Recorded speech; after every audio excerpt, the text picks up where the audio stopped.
ماہ رمضان کی فضیلت و اہمیت۔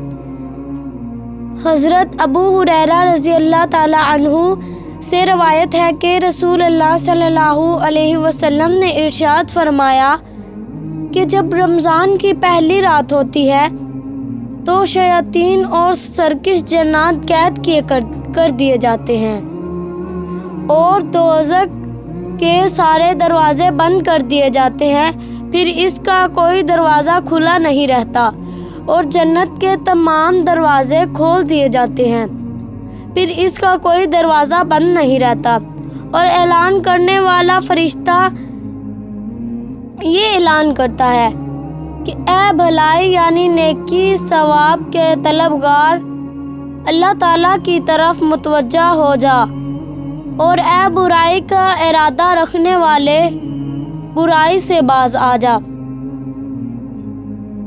کیونکہ اللہ تعالیٰ لوگوں کو آگ سے آزاد کرتا ہے، یعنی اللہ تعالیٰ اس ماہ مبارک کے وسیلے میں بہت لوگوں کو آگ سے آزاد کرتا ہے، اس لیے ہو سکتا ہے کہ تو بھی ان لوگوں میں شامل ہو جائے، اور یہ اعلان رمضان کی ہر رات میں ہوتا ہے۔ رمضان المبارک کا مہینہ خیر و برکت کا مہینہ ہے۔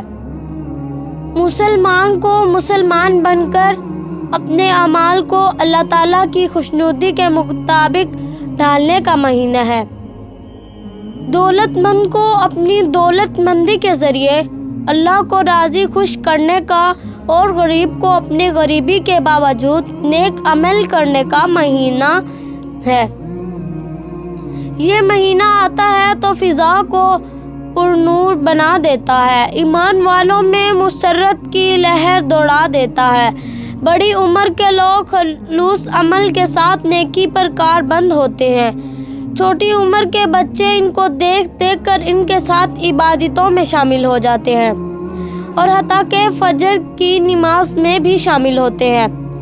الحمدللہ ایک بار پھر رحمتوں کا مہینہ سایہ فگن ہے، مغفرت کی سبیل لگا دی گئی ہے، پکارنے والا پکارتا ہے کہ کوئی ہے جو مجھ سے مانگے اور میں اس کو دوں، ہے کوئی جو اپنے گناہوں کی معافی مانگے اور میں اس کو معاف کر دوں۔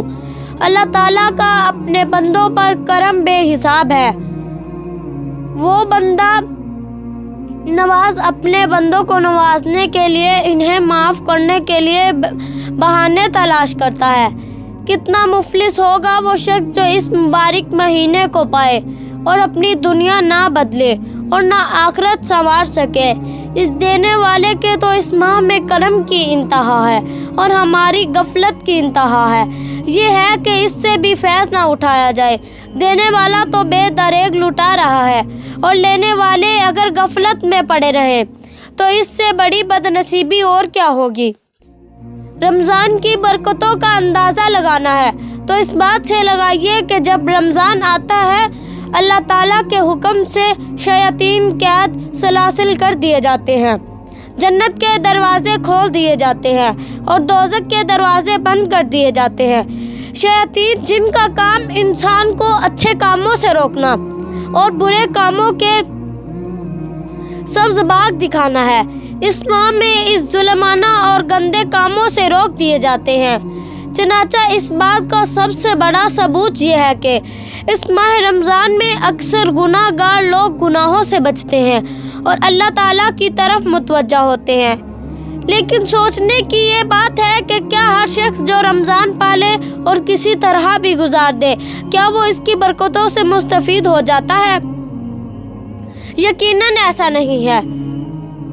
برکتوں سے اپنی جھولیاں تو وہی لوگ بھرتے ہیں جو اس ماہ مبارک کو سوچ سمجھ کر اس نیت سے گزارتے ہیں کہ ان کا نفس پاک ہو جائے اور اس کی کجی ختم ہو جائے۔ لہٰذا ضروری ہے کہ ہم ماہ رمضان سے استفادے کا پکار ارادہ کریں۔ رمضان سے پورا فائدہ اٹھانے کے لیے یہ بھی ضروری ہے کہ ہم اپنی مصروفیات کو پیش نظر رکھتے ہوئے اپنے لیے ایک ایسا نظام اوقات مرتب کریں جس میں عبادت اور مطالعہ قرآن و حدیث کے لیے زیادہ سے زیادہ وقت نکالا جائے۔ اللہ تعالیٰ تمام مسلمانوں کو اس ماہ مبارک سے پوری طرح مستفید ہونے کی توفیق عطا کرے کہ توفیق بھی تو وہی دیتا ہے مگر ان کو جو طلب کرتے ہیں، یہ نہیں کہ توفیق کے انتظار میں ہاتھ پیر توڑ کر بیٹھے رہیں۔ اللہ تعالیٰ تو اپنی محبوب قوم کی حالت بھی اس وقت تک نہیں بدلتا جب تک وہ خود کوشش نہ کریں۔ قدسیوں میں ہے مسرت کی لہر دوڑی ہوئی، قدسیوں میں ہے مسرت کی لہر دوڑی ہوئی، شور ہے اوج فلک پر آمد رمضان کا۔ قید ہوتے ہیں شیاطین اس مبارک ماہ میں، قید ہوتے ہیں شیاطین اس مبارک ماہ میں، گیت گاتے ہیں فرشتے عظمت سبحان کا۔ سبحان اللہ۔